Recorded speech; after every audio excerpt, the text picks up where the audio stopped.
রামকৃষ্ণ দেবের চরণে প্রণাম জানিয়ে শুরু হচ্ছে আজকের নাটক শিক্ষায় হাতিয়ার। রচনা জনাব শেখ আদু, নির্দেশনা শুভজিৎ সিংহ রায়। গ্রুপ ডি এর ভূমিকা ইরফান মল্লিক, মিউজিকে সুব্রত দাস, পরিচালনায় শিক্ষাই মহুলা সতীরঞ্জন, বিদ্যা মন্দিরের শিক্ষক ও শিক্ষাকর্মীবৃন্দ। অভিনয়ে শিক্ষাই মহুলা সতীরঞ্জন বিদ্যা মন্দিরের ছাত্র ছাত্রীবৃন্দ। সমবেত সঙ্গীতে জিয়া দাস, পাবলি ব্যানার্জি। অংশগ্রহণে শিক্ষকের ভূমিকায় আদিত্য পাল, রিয়ার ভূমিকায় জিয়া দাস, প্রদীপের ভূমিকায় প্রদ্যুৎ ঘোষ, সন্দীপের ভূমিকায় হরিত্র দাস, রাহুলের ভূমিকায় পাঞ্জল চট্টোপাধ্যায়, টিয়ার ভূমিকায় টিয়া দাস, রানুর ভূমিকায় পাবলি ব্যানার্জি। সাবিরের ভূমিকায় অংশগ্রহণ করেছেন দীপায়ন দাস, রহিমের ভূমিকায় মৈনাক নন্দী। শুরু হচ্ছে অশ্রু সজল একাম্প নাটক শিক্ষায় হাতিয়ার।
Good morning sir.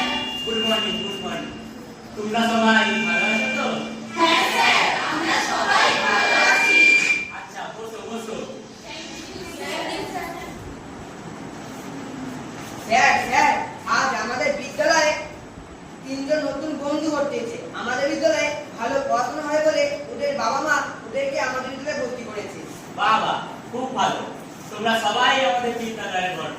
তোমরা সবাই মন দিয়ে পড়াশোনা করবে তো? হ্যাঁ স্যার, আমরা সবাই ভালো করে পড়াশোনা করব, ভালো রেজাল্ট করে বিদ্যালয়ের সুনাম বৃদ্ধি করব। স্যার, আমাদের বিদ্যালয়ে সকল ছাত্রছাত্রী পড়াশোনা, খেলাধুলা, সাংস্কৃতিক অনুষ্ঠানে খুবই ভালো। তাছাড়া পড়াশোনা ও কুইজ কম্পিটিশনে আছে। বাবা, তাছাড়াও কম্পিটিশন না থাকলে তো তোমরা জীবনে সফল হতে পারবে না। সর্বত্র কম্পিটিশন, স্কুলে, কলেজে, খেলার মাঠে, চাকরি, ব্যবসা, সব জায়গায় কম্পিটিশন আছে। হ্যাঁ স্যার, আমাদের ক্লাসেও কম্পিটিশন আছে। তাই নাকি? তা কেমন শুনি?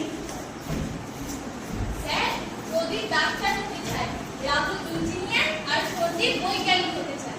ওদের তিনজনের খুব কম্পিটিশন। প্রদীপ একটি প্রশ্নের উত্তর দিলে রাহুল দুটি এবং সন্দীপ তিনটি প্রশ্নের উত্তর দেয়।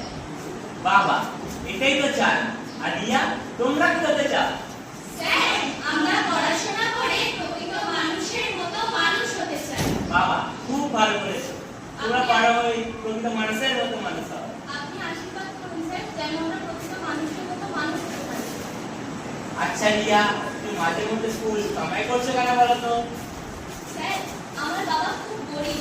সংসারে প্রায় 5টা পেট চালাচ্ছে, বাবা হিমশিম খেয়ে যায়। তার উপরে বাজারে জিনিসপত্রের যা দাম, কোনো জিনিস বাজারে কিনতে গেলে হাতে ছ্যাঁকা লাগে। তাই বাবা বিয়ে দিয়ে আমার স্বামীর ঘরে পাঠাতে চায়, এতে বাবার সংসার খরচ কিছুটা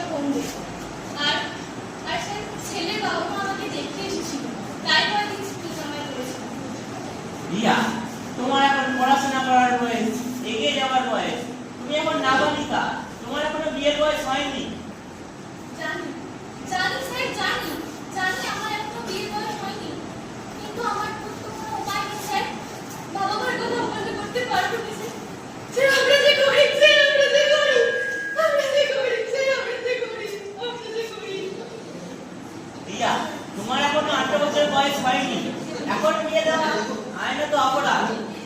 এ বিষয়ে আমি প্রধান শিক্ষকের সাথে কথা বলবো এবং তার বাবা মাকেও বোঝাবো।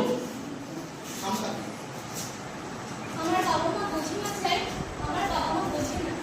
আমার বিয়ে দিতে পারলে সে বোঝা কমবে কিছু, সংসার খরচ কমবে। স্যার, মেয়েরা তো সংসারের বাড়তি বোঝা স্যার, মেয়েরা তো সংসারের বাড়তি বোঝা, মেয়েরা তো সংসারের বাড়তি বোঝা স্যার, মেয়েরা তো সংসারের বাড়তি বোঝা।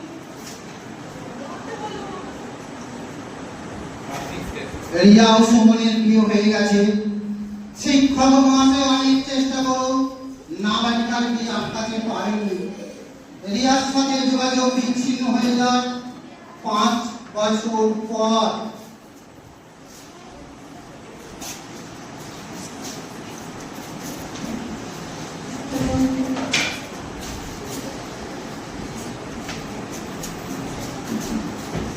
হ্যালো হ্যালো রিয়া, আমি সাবির বলছি। আগামী 10ই সেপ্টেম্বর আমার জন্মদিন। আমার জন্মদিনে তোকে অবশ্যই আসতে হবে। তুই যে আমার প্রিয় বান্ধবী ছিলিস, তুই আমার জন্মদিনে আসবি, খাবি আর আনন্দ করবি, হ্যাপি বার্থডে বলবি। কি মজাটাই না হবে। ঠিক আছে, রাখছি।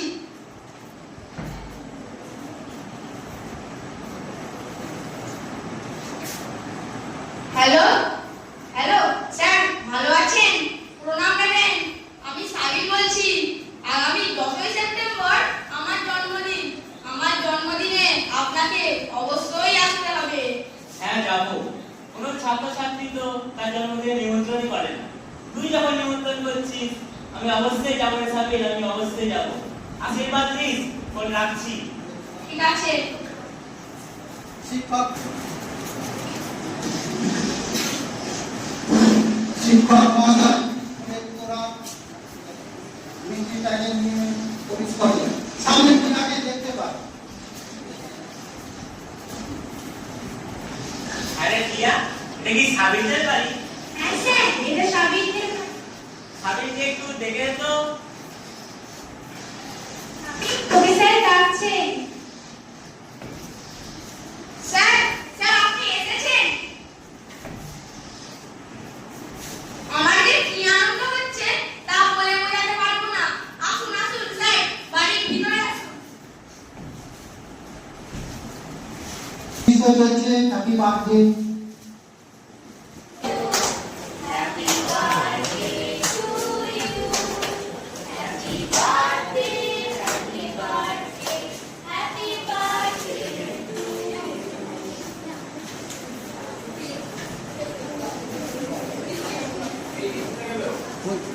একে ডাক।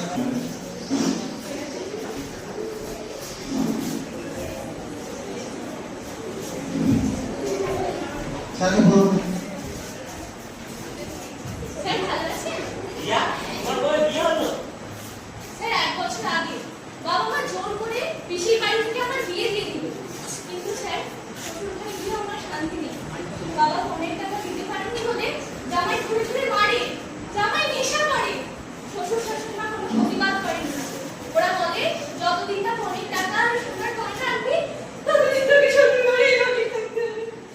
আর স্যার একদিন তো জামাই নেশা করে এসে চলে মুখে ধরে আমাকে বাড়ি থেকে বের করে দিল। তারপর থেকে স্যার আমি এখন বাপের বাড়িতেই থাকি। তুমি আমাদের স্কুলে এত ভালো ছাত্রী ছিলে, প্রতি ক্লাসে প্রথম হতে। তোমার বাবা তোমার অল্প বয়সে বিয়ে দিয়ে তোমার বড় ক্ষতি করে দিল রিয়া, তোমার বড় ক্ষতি করে দিল। কপালে যা ছিল তাই হয়েছে স্যার। কপালে দোলাই দিও না, মানুষ পরিশ্রম করে নিজের ভাগ্য করে তোলে।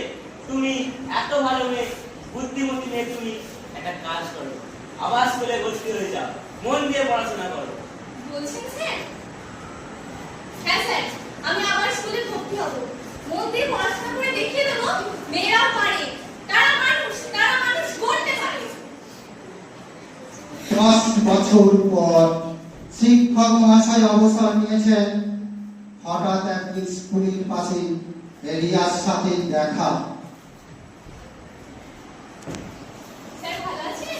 কি চিনতে পারলাম না তো, কে তুমি? স্যার আমি আপনার স্কুলের ছাত্রী ছিলাম, আমার নাম রিয়া। বাবা অল্প বয়সে বিয়ে দিয়ে দিয়েছিল। আপনার কথা শুনে আবার স্কুলে ভর্তি হলাম। অবশেষে আমি এমএ পাস করেছি। এখন আমি মাঠপাড়া বালিকা বিদ্যালয়ের শিক্ষিকা। এখন আমার অনেক ছাত্রছাত্রী। ও হ্যাঁ হ্যাঁ হ্যাঁ, মনে পড়েছে মনে পড়েছে, খুব ভালো খুব ভালো।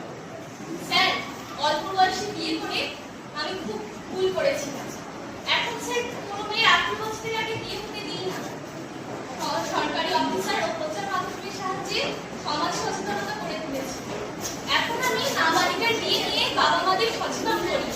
নাবালিকার বিয়ে হলে অনেক ক্ষতি, তাই বিয়ে নয়, নাবালিকার শিক্ষা পাওয়াই দরকার। তোমাদের মতো ছাত্রীদের সমাজে খুবই প্রয়োজন। তোমরা পড়াশোনা শিখে সমাজে মাথা উঁচু করে দাঁড়াবে, দেশ নতুন ভাবে গড়ে উঠবে। পড়াশোনা করবো, নিজেকে জানবো, দেশকে করবো। পড়াশোনা করবো, একসাথে মিলে প্রতিবাদ করবো। আমরা নারী সবই পারি, পড়াশোনা করে এগিয়ে যাবো। শিক্ষা চাই, শিক্ষা চাই, শিক্ষা ছাড়া কোনো গতি নাই। শিক্ষা চাই, শিক্ষা চাই, শিক্ষা ছাড়া কোনো গতি নাই। শিক্ষা ছাড়া কোনো গতি নাই। শিক্ষা ছাড়া কোনো গতি নাই। শিক্ষা